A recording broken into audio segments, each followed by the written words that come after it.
સમજતા હતા કે કોંગ્રેસમાં ક્યાંક સળગે છે, ક્યાંક જૂથવાદ છે, ક્યાંક અંદરો અંદર આ કેતો તો કેતીથી ચાલે છે, ઓલો આમ કે છે ને ઓલો આમ કે છે ચાલે છે, ઓલો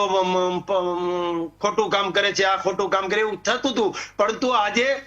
એ ધરાતલ ઉપર આવી ગયું છે, કારણ કે રાહુલ ગાંધીજી પોતે જ એમ કહેતા હોય કે અમારા નેતાઓ વિશ્વાસુ નથી ને મને ગુજરાતના કોઈ નેતા ઉપર વિશ્વાસ નથી. યાર, આ પ્રકારની વાત ક્યાંક ને ક્યાંક એક રાષ્ટ્રીય આગેવાનને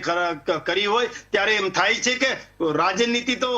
સ્તર નીચે આવતું હોય છે, પણ કોંગ્રેસનું રાજનીતિનું સ્તર સાવ નીચે આવી ગયું છે. રાજીવ ગાંધી ભવનનું જે સ્તર નીચું હતું એના કરતા પણ રાહુલ ગાંધીનું રાજકારણ સાવ નીચેલા સ્તર ઉપર આવી ગયું છે, એવું મને લાગી રહ્યું છે કે યાત્રા કાઢે કે જાત્રા કાઢે કે પ્રવાસ કરે કે ગમે તે કરે, કારણ કે હવે આભ ફાટ્યું હોય ને ત્યારે એમાં થીગડું ન મરાય. કોંગ્રેસમાં આભ ફાટ્યું છે, દેશમાં કોંગ્રેસના નામે આભ ફાટ્યું છે, એટલે એમાં થીગડું મારવા કોંગ્રેસના કાર્યકર્તા અથવા તો રાહુલ ગાંધીજી જેવા બચ્ચાઓ નીકળશે તો એનો કોઈ મતલબ નહીં રહે અને એનાથી નુકસાન અને નુકસાન જ જવાનું છે. બળાપો જેને કહેવાય ને કે પેટની બળતરા કાઢવી ક્યાં, તો ગુજરાત આવીને રાહુલ ગાંધીજીએ પેટ બળતરા કાઢી છે, બાકી એમાં કશું છે નહીં. ગુજરાત એકનો વાક નથી, આખા દેશનો વાક છે અને કોંગ્રેસના કાર્યકર્તા આવા છે એ આજે રાહુલ ગાંધીને ખબર પડી છે,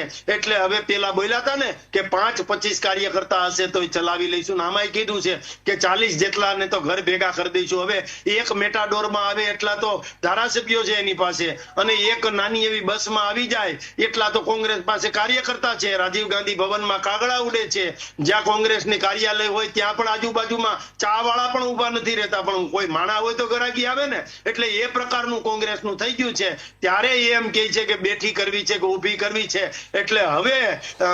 જેને કહેવાય કે ઘોડા છૂટી ગયા પછી હવે રાહુલ ગાંધીજી તબેલાને તાળા મારવા નીકળે, ગુજરાતથી શરૂ કરે તો મળો તાળા મારવા, એમાં કોઈ મતલબ છે નહીં. કાંઈ નથી કહેતા કે જેનો આગેવાન આંધળો એનું કટક કૂવામાં જાય. આમાં આગેવાન જ